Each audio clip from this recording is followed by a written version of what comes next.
So you could argue it's cool because not only is there romance, but she's also kind of fighting and actually actively doing something. She just can't during the day, and that's the catch. And I think it's cool that she added a supernatural element to this already magic that's in this book. So I think that's cool.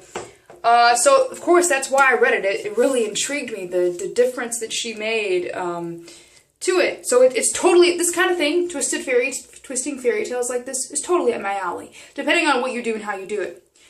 However, again, I told you I felt like there was a certain part that was the most exciting part, which was in the middle, and I wanted to see her run off with more exciting things. So, again, to some extent, except for at the very end, the plot constricts her. So again, I wanted to pick this up because I thought it was a really unique, clever idea, and exactly what I was looking for, and exactly my type of thing, and yet that's exactly what restricted the author, I feel like.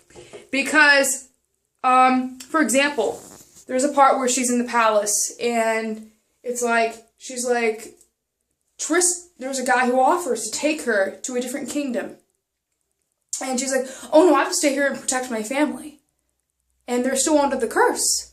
So yeah, she doesn't want to leave and flee her family because she's trying to save her kingdom.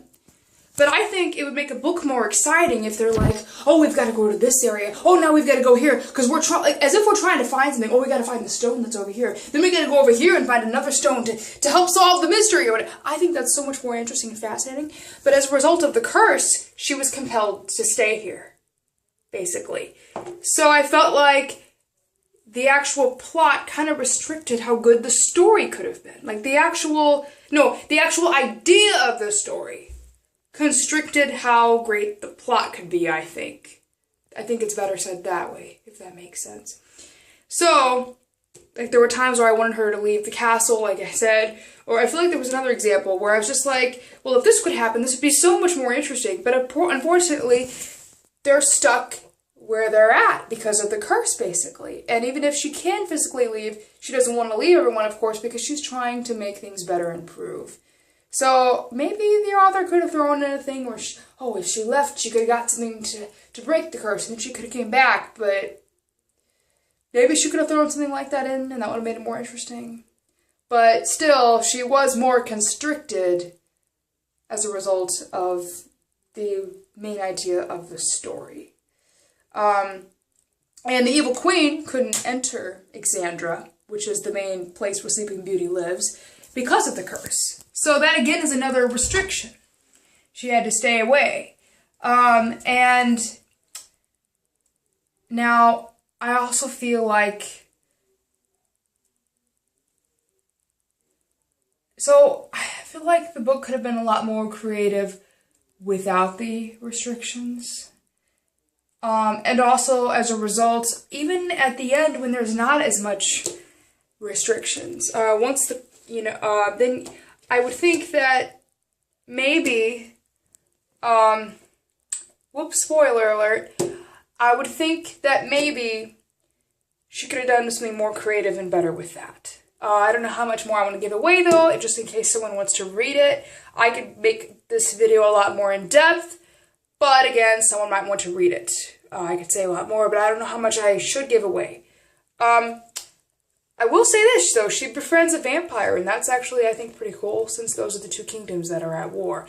And what I did like about it is how it was really cool how you got to hear how the evil queen was manipulating the situation to convince her people of something. So it's really cool because you get to see how one people view things, and then you get to see then you learn what's really happening over there, and how the evil vampire queen is really just, manipulating and changing the story to make their kingdom look bad. And it's a lot more complex than that. Again, I'm not going to tell you, I'm not going to give it away, but that I think actually is very fascinating. It's really cool to see how people it makes you think of real life politics or war, and it kind of shows you how different everyone's perspectives can be, and maybe how people don't really know what's going on unless they're on the inside of things. Lucette is very much on the inside of things and knows exactly what's going on between both kingdoms, and as a result ends up acting as a communicator to her parents and to her kingdom as to what's really happening over there, because that's not how they're seeing things, because she's talking to an insider, which is the vampire, her vampire friend. But of course, then there's the debate: can you trust the vampire friend, or is he really on your side? Is he a secret agent working for you, or is he a secret agent working for the queen? You know, you don't really know, and that part is kind of interesting actually. And I think because you can almost go through your head and be like, I don't know which way it is, I don't know. But I felt like pretty much for the most part, I always knew, and I feel like that kind of made it not as good. So I don't know if that could have been written any better or not, but if it could have, I think that's a great element that a story could have, would be to show that you can really, to make people wonder, whose side is he on? Oh, what's he going to do next? What's the secret? I think that can really fascinate a reader or a viewer if this is a movie. Same could go for movies. But again, I think... So I don't know if she could have written that better. I don't know if that was her or if that was me. You know, like I don't know if maybe I just could tell what was going on more than some people. Maybe other people would read that and go, oh, I wonder whose side he was. Maybe it's just me. And maybe they would wonder, oh, whose side is he on? I don't know, but I felt like I knew most of the time. Maybe there was a few moments where I was like, oh, but that was it. And for the most part, I felt like I knew, and I didn't like that. I don't want to know. It confused me a little more, but that might not be her fault, and if you read it, you'll understand what I'm saying. So, that was cool. Again, maybe it could have been worded to be trickier to figure out, but I don't know. Again, that could be me. And so, I mean, I say if you want to give the book a chance, give the book a chance. But again, it wasn't a really super compelling read to me. Toward the ending, the middle, it's okay to me but then there's a point in the middle that's very, very interesting. And then, to me, it's kind of tapers off a little at the end. But that could just be me and how I imagine things. Because I tend to, when I read books, imagine things a lot more slowly. Like I only read the first half of Mortal Instruments. Some people are going to be really mad here. But it was good, but there were slow parts. And when I watched the movie, everything happened so much faster than what I imagined it. And it was so much more action-packed. I loved it so much more. When I watched the movie, that unfortunately did not go over very well because I really liked the movie. And I can't help but think if this was a movie, I think it could be pretty cool, depending on how things are done. So I feel like when I imagine things, I know that I slow fighting scenes down. I know I don't imagine fighting scenes very well. In fact, movies have helped me imagine things a little better. And every now and then, for certain things, I'd stop, like when the vampire is talking to another vampire, or when there's an epic scene with the vampire queen, you know, I could just see that being TV worthy. I could just see that being gobbled up like such an epic, intense scene. And some of there's fighting scenes, and I could see that you can make those really intense and amazing for the TV. So even though I don't think it's that great of a book, I have a feeling if it was a movie, it'd be a lot faster paced. Partly because of how I'm imagining it, and partly maybe because I think that movies speed things up in general a little. So I think that maybe me thinking it's not quite so interesting in the beginning and not quite so interesting at the end could be picked up by a movie. And again, it could just be me imagining things more slowly, and as a result, though, then again, it would still be picked up by the movie. So I think that there's a potential that if you do it right, this would make an awesome movie. One thing I will say is I prefer this, hands down, to the original Beauty and the Beast.